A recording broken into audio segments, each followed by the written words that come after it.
Okay, so I got interrupted. So return, and atoms are made of equal numbers of electrons and protons. They are, because they're neutral atoms. Once they lose an electron or gain an extra electron, they're an ion.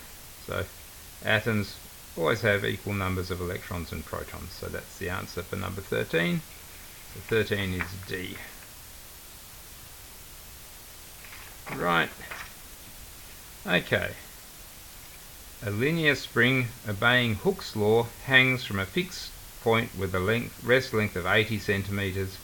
When a mass of 0.24 kilogram is attached to the free end, the length increases to 92 centimeters. The spring constant must be. Okay, picture.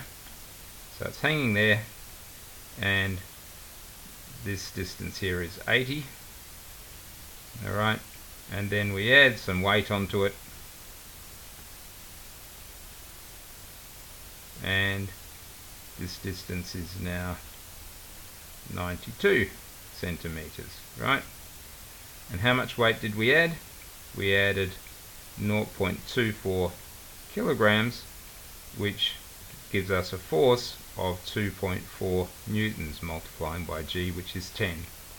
So Hooke's law says F equals minus kx. So 2.4 is our force, and it's equal to, it's acting up, so I guess that makes it minus k times x. X was the stretch. So the stretch went from 80 to 92, so it's 12 centimeters or 0.12 meters. Okay, so from that we rearrange and we get k equals 2.4 over 0.12, which is 20, but I'll do it.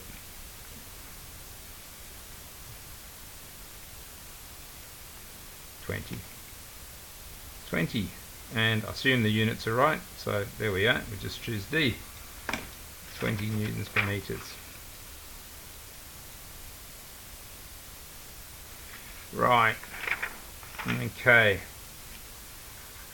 Young's modulus, also known as the bulk elastic modulus, is, and this question was the single worst one done in the whole paper, and it's easy to see why, because it's just a property of a particular material. It's not something that depends on area and thickness. Young's modulus for copper is the same no matter what size piece of copper you have. Is a measure of the stored elastic energy in a material? No, because that would imply that Young's modulus was bigger when something was stressed or bent, and it's not. It's just a property of, so a steel spring, compressed or stretched, doesn't have a different Young's modulus to one that's not. The ratio of force to the amount of compression due to that force, well, sort of, but that's not the correct statement of what it is, and none of the above. That's not true. It is A. So 15A.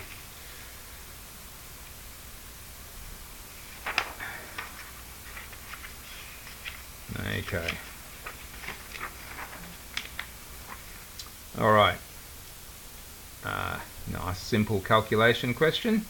We have a hollow tube like so, and it's got an unknown liquid in it, and we're going to have sort of like a pressure difference, delta P equals 200 pascals, and when we do that we're going to get a difference in height. So the extra pressure is coming in here, and we get a height difference H there.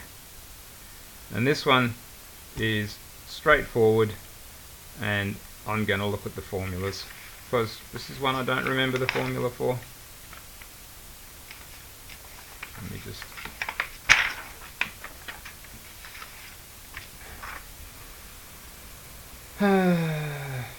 that's it. Hydrostatic pressure. The difference in pressure is rho g times the difference in height. Okay, so we have the difference in pressure equals rho g times the difference in height. That is 200 is equal to rho times 10 times the difference in height is 23 millimeters. Okay, that's tricky. That's 23 times 10 to the minus 3 in meters. Okay, so therefore rho equals 200 over 10 times 23 times 10 to the minus 3. Okay, so 200 divide brackets 10 times 23 times 1 exponent minus 3 close brackets equals, and I get 869.56, and that will be kilograms per meter cubed, because that's the units, and that corresponds to C. Note that water, that's water there, okay, 1,000 kilograms per cubic meters. Okay, so 16C. Alright. In physics, a fluid is defined as a substance that forms a liquid at the ambient temperature, a substance that deforms continuously when subject to a shear stress no matter how small the shear stress may be, a substance that can form a solid when frozen, a substance composed of a single molecular species, a substance with specific gravity less than or equal to 1. Okay, that one can't be true because mercury is a fluid and it's got a specific gravity of 13. A singular molecular species, no, not true. You can have a saltwater solution. It's got lots of different molecules in it. That's a fluid. Substance that can form a solid when frozen, nah. Helium, no one's managed to solidify helium, I don't think. A substance that deforms continuously when subject to a shear stress no matter how small the shear stress may be. That's going to be correct. And this one, a substance that forms a liquid at the ambient temperature, well, that's, yeah, not there. You know how you can tell this one's correct as well? Because when you've got a correct answer, you often have to be very careful about how you word it. And so, whereas a wrong answer, you don't care. Okay? You don't have to go into any detail because it's just wrong. So, once you've said the wrong thing, you don't have to. But when you're trying to say the right thing, you often have to take more care and write more words. And so this is the longest. So, that was a good bet right from the start. So, 17B. Having said that, of course, we know that when we're making up tests, so sometimes we'll deliberately make the wrong answers really long just to fool you. That's what we do. Okay, bronze is an alloy made of a mixture of 88% copper and 12% tin. Copper has an atomic mass of that, tin has an atomic mass of that, where blah blah blah. A mole of bronze will therefore have a mass of approximately, well, basically speaking, a mole is, you know, a certain number of particles, and 88% of them are copper particles and 12% are tin. A mole of copper weighs 63.5 grams. That's what this means. An atomic mass of 63.5 atomic units means a whole mole of it weighs 63.5 grams. So a mole of brass is going to be, it's 88% of 63.5 plus 12% of 119. And so we'll just do that.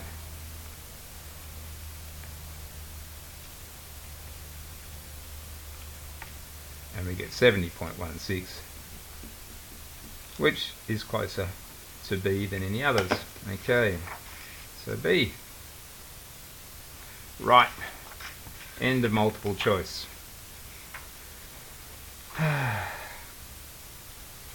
Alright, so the first question, the short answer is basically the same as one from the first test. And so you've got two objects, mass A and mass B, on a flat frictionless surface and are connected by a taut string. Let's put them in there. There's A, there's B, and they're connected by a taut string. Okay. They're accelerated at 2 meters per second squared by a force pulling on object B. Okay, so there's a force pulling on object B, F there. Okay. What's the magnitude of the force exerted on object B? Now some people took this to mean what's the net force on object B, and others took it to be what's the magnitude of the force pulling on object B. Both of those were paid correctly if the working was correct. So we have a total mass of 4 kilograms, and it accelerates at 2 meters per second squared. So F equals ma equals 8 newtons. 4 by 2 is 8, so this is 8 newtons there, is pulling on object B. Now, some of you said, if you just said what's the net force on object B, you say it has a mass of 1 kilogram, its acceleration is 2 meters per second squared, so therefore the net force on object B is just equal to 1 times 2, ma is 2 newtons, and that's correct as well. Okay, question should have been more careful. What's the tension in the string connecting A and B? Well, the force that A experiences is all due to the tension in the string. It's not connected to this force over here directly. It's just the tension in the string. So A has an acceleration of 2 meters per second squared. It has a mass of 3 kilograms. So therefore the force acting on it is ma, which is 3 times 2 is 6 newtons, and that's all supplied by the tension in the string. And note this fits with the answer in the first part, because if that's getting 6 newtons that way, then it's also exerting 6 newtons that way. So now we have on B 8 newtons pulling in one direction, 6 in the other, leaving the 2 that was needed to make B accelerate at the correct rate. Okay, done. Now we've got this one. We've got 2 forces shown on the diagram below, A and B. And a third force is to be added so that an object acted on by A, B and C does not accelerate. Carefully draw C on the diagram above. Well, I'm not going to be careful, right? But obviously what we need to do, if we add A and B together, that gets the total effect of forces A and B. So if I take that and draw it there, then this, starting from here and going to there, that is A plus B. Okay, that's the sum of those two vectors A and B. Now we want a vector to cancel out that, so it must be the opposite. It must have, instead of going up to 1, it must go down to -1.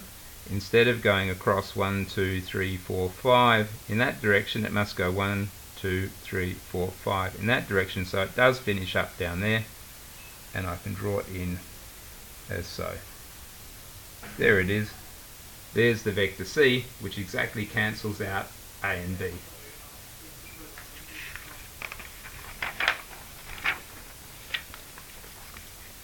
Okay, right, now this is a collision problem. Object B, mass 1 kilogram, just sits there, is stationary when hit by object A, mass 3 kilogram, travelling along that 4 meters per second. Right, after the object A is still travelling, but now at a speed of 3 meters per second. So after the collision, A is going on, but it's slowed down to 3 meters per second. What speed is B doing now? Okay, this is conservation of momentum. So what we have initially, we have the momentum is A's mass 3 times its speed 4 plus B's mass 1 times its speed 0 is 12 kilogram meters per second. Afterwards we have A, which is mass 3, now doing 3 meters per second, plus B, mass 1 times its final velocity, must also be equal to 12, the same as before, kilogram meter per second. And you can see that that's 9, and so to reach 12 this must be 3, so the velocity must be 3. So I've done them in the wrong place. So this one I'm going to get, the speed is 3 meters per second. So interestingly enough, A and B actually travel off together at the same speed after the collision. And the direction of B, well, If A was travelling east and afterwards it's still travelling east, then B must be travelling east as well. Okay, if A came in and glanced off like that, then B would go off like that. But if A comes in and just keeps going straight, then B has no choice but to go straight. Why? Because momentum is conserved in all directions, and if A originally only has momentum in the east direction, and finally A only has momentum in the east direction, B can't then have momentum in the north or south directions, because then the initial momentum in that direction would not equal the final momentum in that direction. And last week, how much kinetic energy is lost in the collision? Well, lost is what you start, what you finish, take the difference. So to start with, the kinetic is half times the mass of A times the speed of A squared. And from that we want to subtract the finishing, which is a half times the mass of A times the speed of A, which is slowed down to 3, plus a half times the mass of B times the speed of B squared. And get the trusty calculator for this. So 0.5 times 3 times 4 squared, that's 24 to start with. Subtract brackets 0.5 times 3 times 3 squared plus that 0.5 times 1 times 3 squared, close brackets, equals 6 joules. So the amount of energy lost is 6 joules. Okay. A car, mass 1,000 kilograms, with a speed of 36 kilometers an hour, which is 10 meters per second, slams into a concrete wall. The car comes to a complete stop in 0.2 seconds. The wall barely moves. Consider the 2.2 seconds of the collision. What's the average force the wall exerts on the car? This is to do with, what's the word for it? Damn, it's gone out of my head. Impulse. Impulse. And the formula for impulse says that the average force times the time is equal to the change in momentum. Okay? So, that is, the change in momentum here is large because it's 1,000 kilograms times the speed started at 10 and finished at 0, so the change in speed is 10, and that occurred in 0.02 seconds, and there's the average force over there. So therefore the average force is 1,000 times 10 divide 0.02. 1,000 times 10 equals, divide 0.02 equals 500,000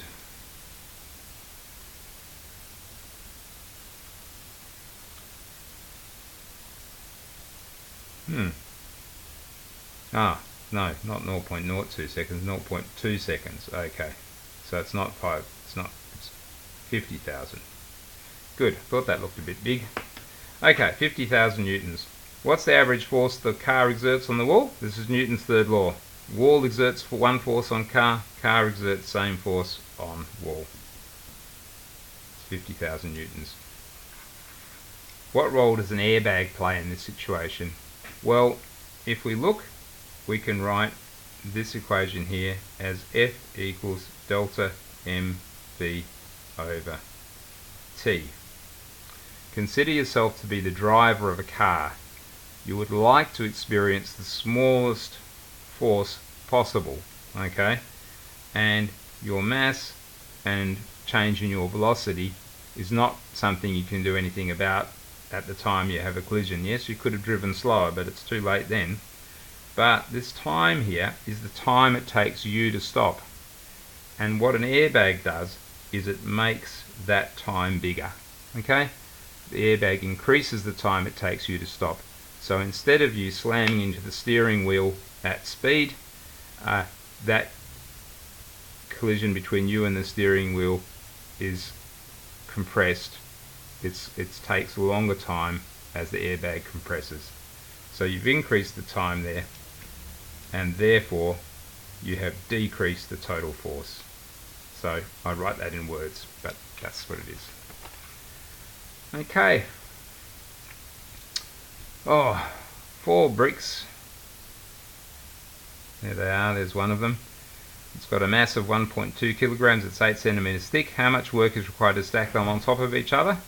Well, I guess the thing is, the first brick you're going to have to raise at a distance 8 centimeters. The second brick 16 centimeters. The third brick 24 centimeters.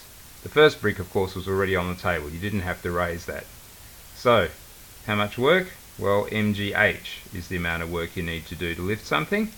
So it's 1.2 times 10 times 0.08 plus 1.2 times 10 times 0.16 plus 1.2 times 10 times 0.24, and that all adds up to be, let's do the 1.2 times 10, that's 12 times, and then I'm going to put these in brackets, 0.08 plus 0.16 plus 0.24 close bracket equals, and we get 5.76 joules, which probably we should just say 5.8 joules since everything's given to 2 significant figures.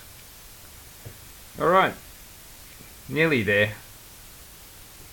LP records, 33 1/3 revolutions per minute. A typical LP record is a disc that has a mass of 120 grams and a radius of 30 centimeters. Note, this is a lie. I got it wrong. It's a diameter of 15 centimeters, a diameter of 30 rather, a radius of 15. They would be huge if they had a radius of 30 centimeters. Okay. The first one I bought was Bruce Springsteen, Born to Run. That and Fleetwood Mac. Alright. What is the angular velocity omega in radians per second? Okay, so omega is how many radians per second it's spinning at. There are 2 pi radians in a full circle, so omega is equal to 2 pi times the frequency, but our frequency is given in 33 1/3 per minute. So if we divide that by 60, 33 1/3 over 60, that'll give us our frequency in per seconds, or hertz, right? So this is equal to 2 times pi times 33.3333 divide 60, and we get 3.49 radians per second. Okay, now what speed does a point on the edge of the disc move? Well,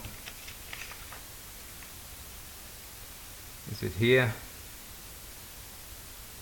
There it is. V equals omega r.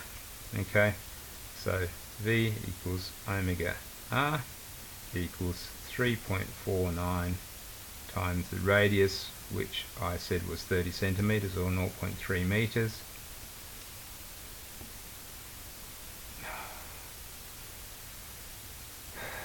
So there, it's already in the calculator. 1.3 equals, and I get 1.047 meters per second equals 1.05 meters per second. Okay, and lastly, what is the rotational kinetic energy of an LP record while it's being played? Assume it's a uniform disc. Well, moment of inertia, uniform disc there, half mr squared. So I equals 1/2 mr squared equals 1/2 times 0.12 kilograms times 0.3 squared. So doing that calculation, 0.5 times 0.12 times 0.3 squared equals 5.4 by 10 to the minus 3, whatever units it is. So now, what's the kinetic energy of a spinning disk? Well, the kinetic energy of rotation is equal to, looking here, half I omega squared. So 1/2 I omega squared. So that's a half times 5.4 by 10 to the minus 3 times omega squared, which is 3.49 squared. So we can do this. So there's our moment of inertia times 0.5 there times 3.49 x squared equals, and I get 3.29 by 10 to the minus 2 joules. Not much energy at all. Tiny. Nearly there.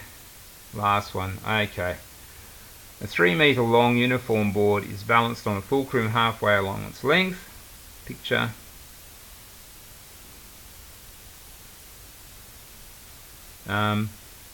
A mass of 3 kilograms is placed 1 meter to the left of the fulcrum. That's the 3 kilogram mass. This distance here is 1 meter. And a mass of 1.5 kilograms is placed at the far right hand end. Okay, so this is 1.5, and that's a distance of 1.5 meters away. Right. Okay, where would a 7.75 kilogram mass need to be placed to balance the board again? Okay, so we need the torques to cancel out. Okay, so the torque due to this one is the force, 3 kilograms times 10 meters per second squared gives us 30 newtons, times 1 must be equal to, that's making it turn that way, it must be equal to turning the other way, this distance, this one 1.5, which is 15 newtons times 1.5 meters, plus a mass of 0.75 kilograms, which is 7.5 newtons, times the distance we don't know, which I'll call d. Okay, so our other one is going to be at 7.5 newtons here at a distance d. Alright, and so we just rearrange this and solve, and we get d equals 30 times 1 minus 15 times 1.5, all divided by 7.5, and